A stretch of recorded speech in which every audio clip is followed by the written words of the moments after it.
Hola, bona nit. La setmana abans de l'11 de setembre vam quedar a mitges i tot just estàvem comentant com se celebraven els 11 de setembre a principis de segle i com se celebraven en poblacions petites com a l'Escala. I teníem la descripció d'una escriptora, Víctor Català, Catalina Albert, que explica com funcionava o com va funcionar aquell 11 de setembre de l'any 23. Havíem començat a llegir el text, ens saltarem, farem un breu resum. La celebració va consistir en el matí, en el passeig de Lluís Albert, es van fer ballades de sardanes, al migdia va haver-hi algun recital poètic, va haver-hi participació de diversos partits polítics, desunits, més o menys com sempre. Va haver-hi alguna participació de la Unió Catalanista que va demanar la unitat dels partits. Però al final del text, Víctor Català explica què és el que ha aparegut a l'Escala. I diu: m'oblidava de dir-vos-ho, ja fa dies que uneix a l'Escala, sense ésser importunada per ningú, la bandera separatista, fulgurant el sol les seves barres de sang i or, encaronant la immaculada blancor de la seva estrella solitària vers la terra, però encara tremolant pels aires com si acabés de desprendre's del firmament, l'estrella solitària. Quants somnis, quantes lluites, quantes traïcions, quants heroismes, quants esforços, pròdigs de joia i de dolor engendrarà. Ara com ara, la deixen campar pel blau fos del triangle simbòlic, perquè creuen que s'aparició no és més que un innocent joc de nois. Més així que sospitin en ella eficàcia potencial, veureu quina manya es donaran per enterbolir-la, per esderbolar-la.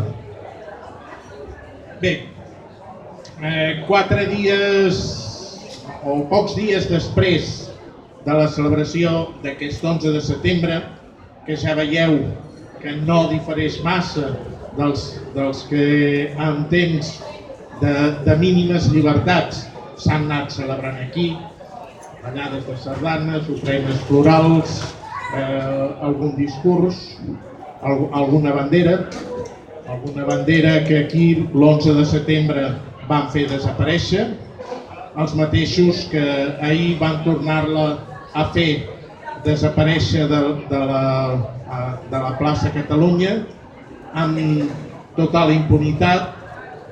Com sempre, es passegen per tot Calella i continuen sense ésser detinguts ni identificats. Ahir van agredir amb un menor, amb un noi de 15 anys. Diversos ciutadans van rebre insults xenòfobs i aquest senyor continua acampant pel país amb la impunitat de sempre. Bé, esperem que això acabi ben aviat. Bé, el que us deia, que als pocs dies que Víctor Català escrivís això en el seu diari, apareix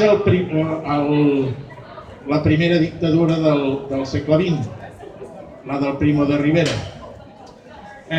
Primo de Rivera el primer que fa és intervenir les institucions catalanes. La Mancomunitat és intervinguda i la posa en mans d'un home proper, d'Unió Monàrquica, espanyolista reconegut.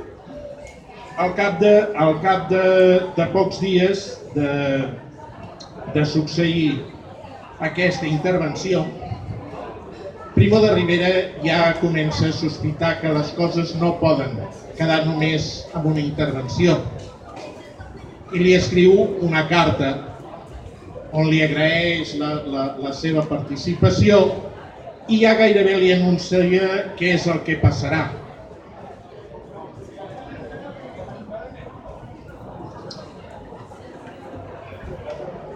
Diu... Perdoneu.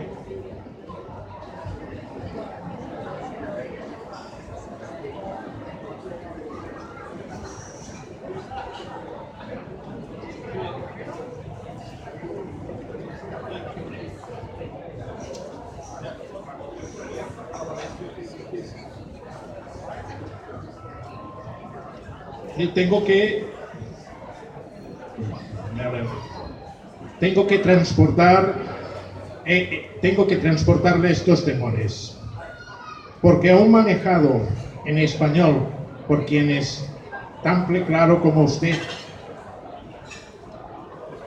podría llegar un día a estar parlant de la Mancomunitat de Catalunya i diu que, tot i que està governada per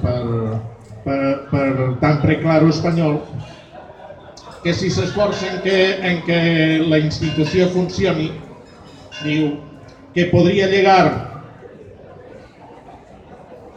un día a tener tal personalidad, autonomía o independencia que constituyera un pequeño Estado, y se daría el caso paradójico de que el mejor de los españoles habría incubado una máquina capaz de dañar España en cuanto saliera de sus manos.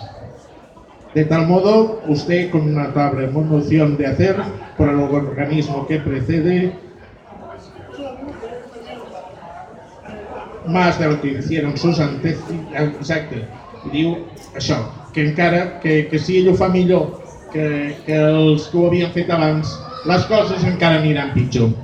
Per tant, el 155 d'aquells moments no va durar perquè, com veien des d'Espanya, mantenir una institució sempre és un perill, i sobretot si aquesta institució funciona.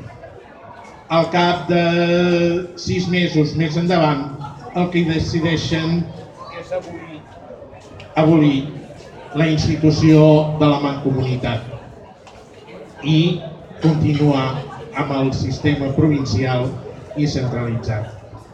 Bé, aquests són els paranys en què es movien a principis de segle, que no difereixen encara massa dels paranys que sobrevolen les intencions dels polítics espanyols. Per tant, ja veieu, els 11 de setembre segueixen, si fa o no fa. Hem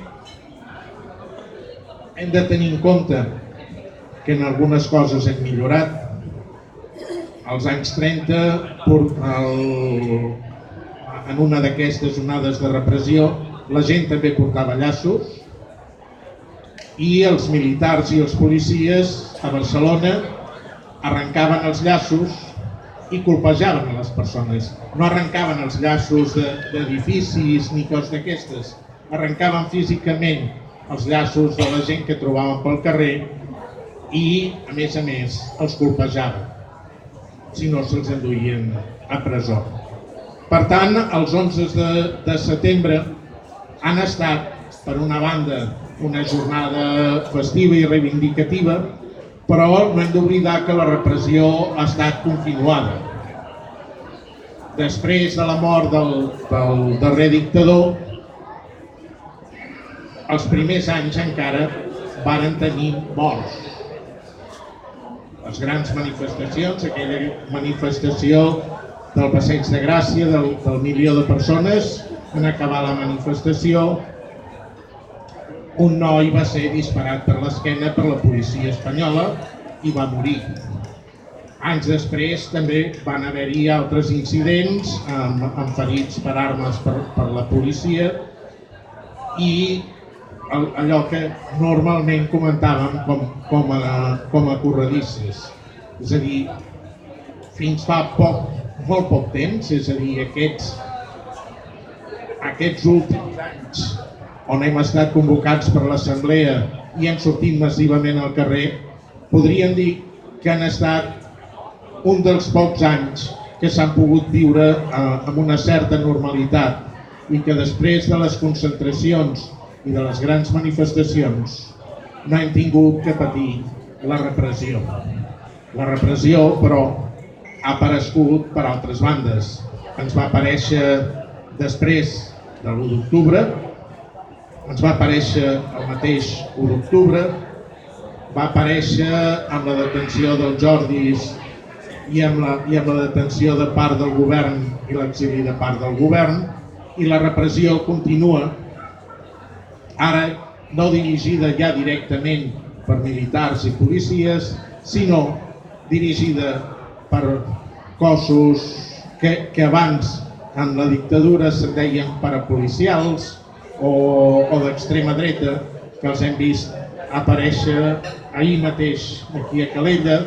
Hem rebut les visites a bona part del país i ahir mateix interrompien a València la projecció d'una pel·lícula. I aquesta gent, cal tenir-ho en compte, continuen actuant de forma violenta i actuen amb la impunitat d'uns i amb la tebiesa còmplice de molts altres. Gràcies per tot.